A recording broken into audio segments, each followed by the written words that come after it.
Hello guys, कैसे हैं आप सभी लोग। मैं हूं पारस और आज हम देखने वाले हैं यहाँ पर दो इशू पर चर्चा करने वाले हैं जो कि बहुत ही ज़्यादा इंपॉर्टेंट है।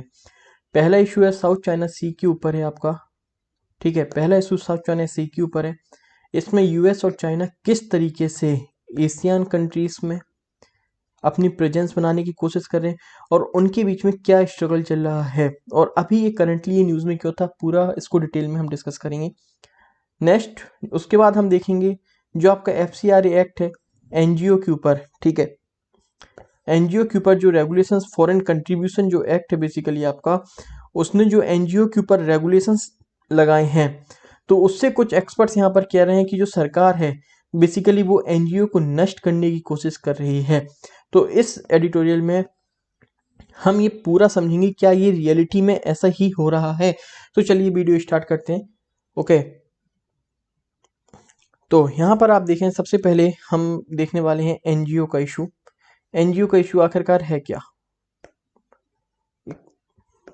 राइट। एनजीओ का इशू यहाँ पर है क्या।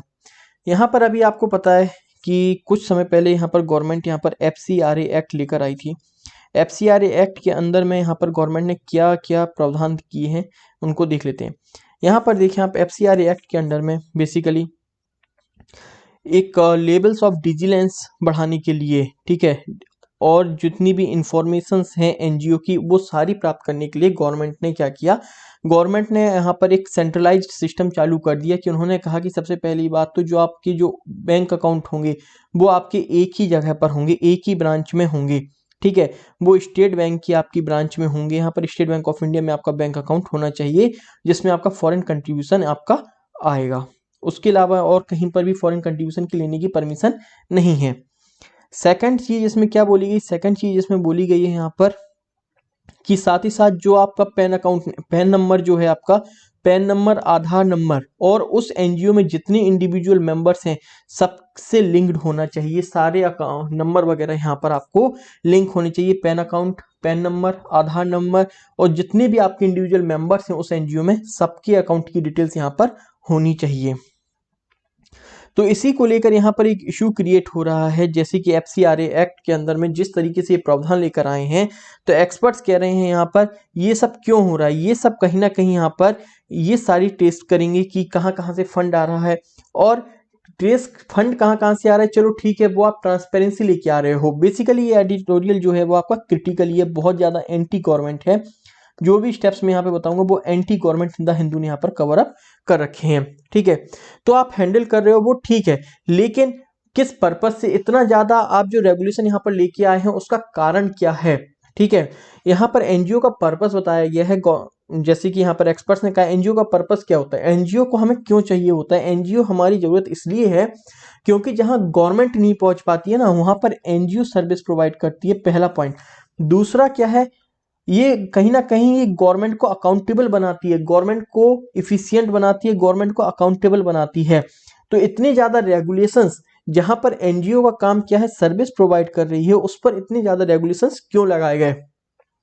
रिसेंटली अभी ये न्यूज में इसलिए था क्योंकि अगर आप देखें जो मिशनरीज ऑफ चैरिटी करके एक एनजीओ है जो कि स्टेबलाइज किया गया था मदर टेरेसा के द्वारा, वो न्यूज में था, उसकी जो परमिशन है वो कैंसिल कर दी गई। ओके, अंडर एफसीआरए उसकी परमिशन कैंसिल कर दी गई। साथ ही साथ डैशबोर्ड पर अगर आप देखेंगे, ये लिंक दी गई है, डैशबोर्ड पर जाके आप देखेंगे तो 17,000 जो एक्टिव ऑर्गेनाइजेशन है उन्हें परमिशन मिली है या नहीं मिली है वो मार्च 2022 को पता पड़ेगा और 33,000 ऑर्गेनाइजेशन ऐसे हैं जो परमिशन खो चुके हैं।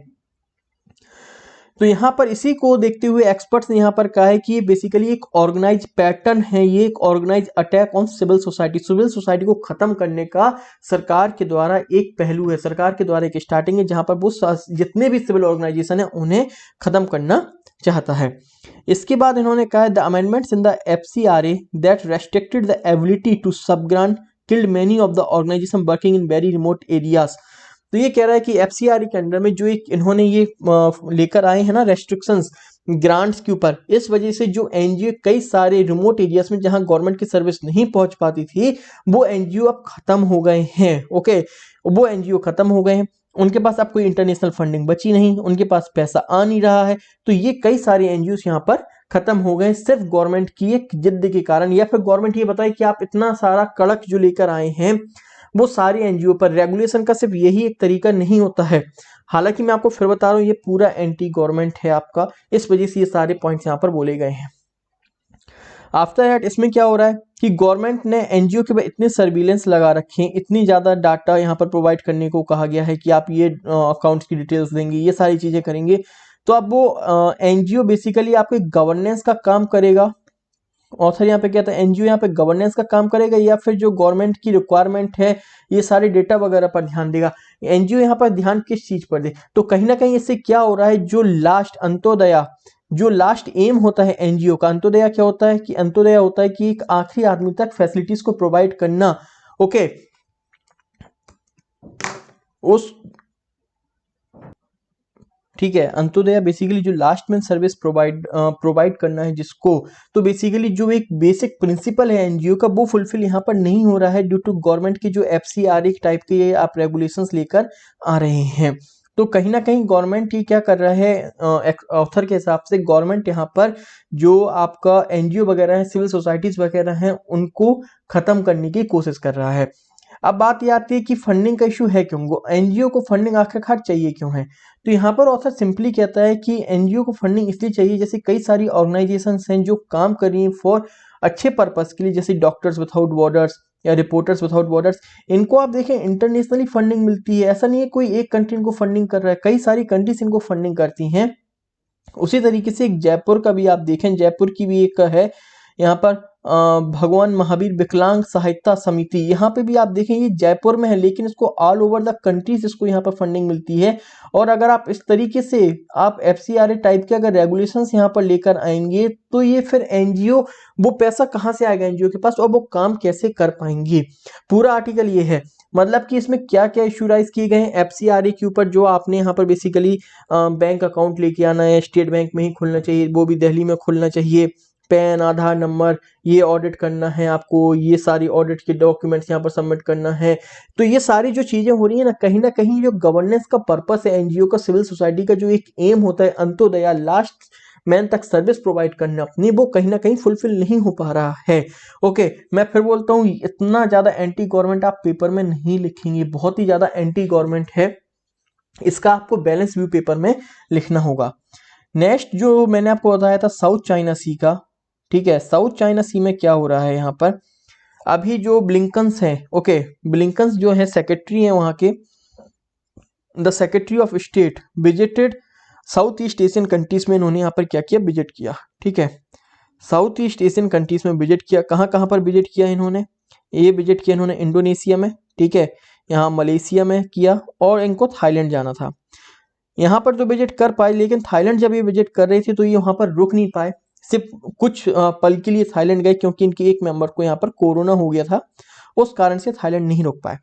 अब इंडोनेशिया की जैसे इन्होंने साउथ ईस्ट एशियन की विजिट की सेक्रेटरी बनने के तुरंत बाद ही, तो ये कहीं ना कहीं मिस्टर बाइडेन का जो यूएस के प्रेसिडेंट है, कहीं ना कहीं वहां की पॉलिसी को दिखा रहा है कि वो क्या सोच रहे हैं, वो साउथ ईस्ट एशियन नेशन के लिए, वहां की एडमिनिस्ट्रेशन के लिए कितनी इंपॉर्टेंस है, कहीं ना कहीं ये मैसेज यहाँ पर आ रहा है। यहाँ पर आने के बाद एक यूनिवर्सिटी में, इंडोनेशिया की यूनिवर्सिटी में, यहाँ पर ब्लिंकन ने यहाँ पर क्या किया, ब्लिंकन ने एक स्पीच देते समय 5 कोर प्रिंसिपल्स यहाँ पर दिए गए। अब वो 5 कोर प्रिंसिपल्स क्या थे हमें जानने की बिल्कुल भी जरूरत नहीं है, उनका एम देखते हैं, मल्टीपल उनका क्या था। वहां पर उन्होंने कहा क्या कि यूएसए का मेन एम चाइना को हराना, या चाइना को बिल्कुल भी ऐसा नहीं है कि चाइना को हराना है, यूएसए का कहीं ना कहीं ये एम नहीं है, हालांकि ये कारण है बट ये कंप्लीटली यू एम नहीं है। यूएस क्या चाहता है, यूएस चाहता है कि इंडो पैसिफिक के रीजन में एक इमर्जिंग पार्टनर के रूप में आपके सामने आए, ठीक है, एक इमर्जिंग पार्टनर के रूप में आपके सामने आए, आपके साथ काम करे। यूएस का मेन एम ये है कि आप, यूएस का कोई कंटेस्ट करने का कोई विचार नहीं है चाइना के साथ। यहाँ पे फिर चाइना को उन्होंने बताया कि चाइना का आप थ्रेट देखें कितना ज्यादा है, चाइना किस तरीके से कितना ज्यादा, बीजिंग की जो पॉलिसी है एग्रेसिव है, चाइना नॉर्थ ईस्ट एशिया से लेकर साउथ ईस्ट एशिया तक एग्रेसिव हो गया। मेकोंग रिवर से लेकर पैसिफिक आइलैंड, इवन ओपन सी को भी चाइना अपना कहता है। हर कंट्रीज के साथ उसका लैंड डिस्प्यूट चल रहा है, हर कंट्रीज की लैंड को अपना बोलता है। इसके बाद उसकी डिस्टोर्टिंग ओपन मार्केट, मतलब कि अपनी जो लोग हैं उनको सब्सिडी देकर दूसरे कंट्रीज के मार्केट में अपनी सामान को डंप करवाता है। ओके, तो ये क्या हो रहा है, उस कंट्री के मार्केट को बेसिकली डिस्टॉर्ट कर देते हैं। साथ ही साथ अपने साथ अगर उनकी कोई बात नहीं मानता है, जैसे कि वो एक ब्लैंक चेक पॉलिसी खेलते हैं और उसके बाद उनकी कोई बात नहीं मानता है तो वहां से एक्सपोर्ट करना बंद कर देते हैं, वो किसी भी डील से पीछे हट जाते हैं। तो कहीं ना कहीं चाइना का क्या है, कहीं ना कहीं चाइना का एग्रेसिव नजरिया दिखा रहा है कि चाइना कितना बड़ा थ्रेट है इंडो पैसिफिक रीजन के लिए।